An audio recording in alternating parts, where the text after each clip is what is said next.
جس موضوع پر لب کشائی کی سعادت ملی ہے وہ سرزمین ہندوستان کی آواز ہے، اور وقت کا ایک اہم سوال ہے کہ ہندوستان کے مسلمانوں کو مستقبل روشن کیسے ہو۔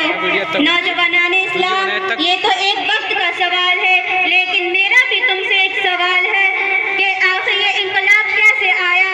ہندوستان کی دھرتی نے اس سوال کی جرأت کیسے کی؟ اس بولنے کا موقع کیوں ملا؟ ہندوستان کی گلیوں میں یہ آواز کیوں گونجی؟ کیا ہندوستان کی سرزمین نے شاہان مغلیہ کی 800 سالہ حکمرانی کو بلا دیا؟ کیا اس بزم جنت نشاں کو وہ دن یاد نہیں ہے جب وہ انگریزی سامراج کے چنگل میں سسک رہی تھی، غلامی کا طوق اور ذلت کی زنجیر میں جکڑی ہوئی تھی؟ اس کی عظمت و تقدس کو پامال کیا جا رہا تھا، امن و امان کا خاتمہ ہو چکا تھا۔ اے سرزمین ہند، بتاؤ تمہیں کس نے آزاد کرایا تھا؟ علم حریت کس نے بلند کیا؟ تحریک آزادی بانی شیخ الہند کون ہے؟ مظاہری آزادی مولانا حسین احمد مدنی کون ہے؟ قائد آزادی مولانا ابوالکلام آزاد کون ہے؟ مولانا محمد علی جوہر، مولانا شوکت علی جوہر کون ہے؟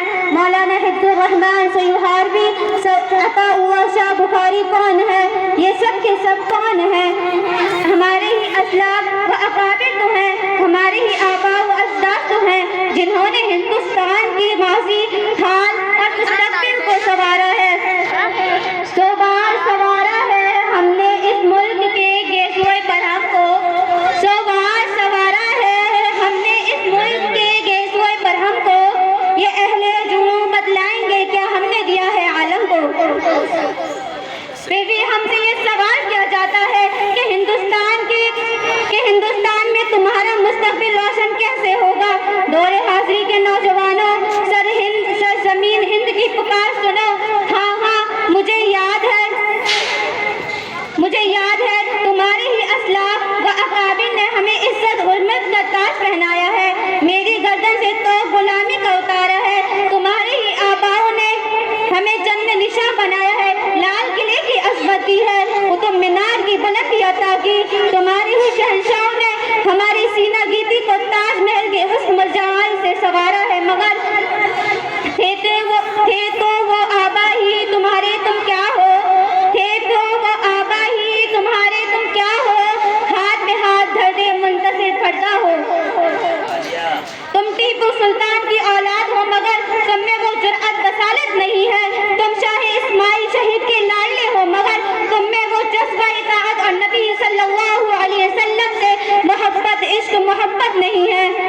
تم شیخ الہند کے فرزند ہو، مگر تم میں وہ خلوص للہیت کی فراوانی نہیں ہے۔ تم شیخ الاسلام کے سکوت ہو، مگر تم میں وہ خوف خدا اور دنیا سے بیزاری نہیں ہے۔ تم اقبال کے شیدائی ہو، مگر تم میں وہ فکر پرواز نہیں ہے۔ تم ابوالکلام آزاد کے نونہال ہو، مگر تم میں عمارت کی قابلیت نہیں ہے۔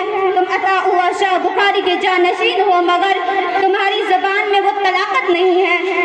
پھر تمہارا مستقبل روشن کیسے ہوگا؟ تمہیں عزت سربلندی کیسے عطا ہوگی؟ حکومت تخت و تاج تمہارے قدموں میں کیسے آ سکتا ہے؟ مسلمانوں، تم نے اپنی ماضی کو بھلا دیا، تم نے اپنے آقا دو جہاں سید الکونین صلی اللہ علیہ وسلم کے اسوہ حسنہ کو بالائے طاق رکھ دیا، فاروق اعظم اور خالد بن ولید کے طریقہ کار کو چھوڑ دیا، تم نے صلاح الدین ایوبی اور ٹیپو سلطان کی تاریخ کو بھلا دیا، حسین احمد مدنی اور عبید اللہ سندھی کی للکار کو گوش پاست رکھ دیا۔ تم نے کبھی اسیران مالٹا کی فریاد پر غور نہیں کیا، پھر تمہارا مستقبل کیسے روشن ہو سکتا ہے؟ برادران اسلام، آپ اسلام کی تاریخ کا مطالعہ کیجئے، اس کے اوراق کو کھنگال کر دیکھیے، وہ کون سی طلاقت تھی جس نے صحرا عرب میں ہلچل مچا دی تھی؟ وہ کون سا اصول تھا جس نے ضلالت، جہالت اور شرک و کفر کے اندھیاریوں میں سعادت ہدایت کا شعار روشن کیا تھا؟ وہ کون سا دستور تھا جس نے عرب کے بدعوں کو نجوم ہدایت بنا دیا اور انہیں کیس و بصرہ کے تخت و تاج کا مالک بنا دیا؟ وہ کون سا نسخہ تھا جس نے صحابہ کرام کو دنیا کا قائد راہبر بنا کر امامت، قیادت اور حکومت سیاست کا میدان کا بھی شہسوار بنا دیا؟ وہ کون سی طاقت تھی جس نے مٹی بھر مسلمان نصرت عطا کیا تھا، جن کی صدائی تکبیر سے دشت جبل بھی گونج اٹھے تھے، جنہیں دیکھ کر سمندروں نے بھی راستہ دے دیا، صحرا و جنگل کے درندوں نے بھی راستہ دیا تھا۔ ملت اسلامیہ کے نوجوانوں بھی ایمان کی طاقت تھی، اور آسمانی قانون تھا، وہ ربانی دستور تھا، وہ قرآن کی اطاعت اور رسول کی فرمانبرداری کا کرشمہ تھا۔ آپ رسول اکرم صلی اللہ علیہ وسلم کے صحابہ کرام رضی اللہ عنہ کی زندگی کا ایک لمحہ کا مطالعہ کیجیے تو معلوم ہوگا کہ ان کی زندگی قرآن حدیث سے عبارت تھی۔ ایمان کامل اور توحید خالص سے ان کا دل معمور تھا، انابت اللہ ان کا شعبہ تھا، رسول کی اطاعت ہی ان کی زندگی کا اصل سرمایہ تھا۔ تبھی تو رفتار زمانہ ان کی ہمجولی اور گرفتار وقت ان کا اہم اور خام خیال تھا۔ اسی حقیقت کو آشکارا کرتے ہوئے علامہ اقبال نے کہا تھا، یہ سحر جو کبھی پردہ ہے کبھی ہے امروز، یہ سحر جو کبھی پردہ ہے کبھی ہے امروز، نہیں معلوم کہ ہوتی ہے کہاں سے پیدا۔ وہ معزز تھے زمانے میں مسلمان ہو کر، وہ معزز تھے زمانے میں مسلمان ہو کر، اور تم خوار ہوئے تاریخ قرآن ہو کر۔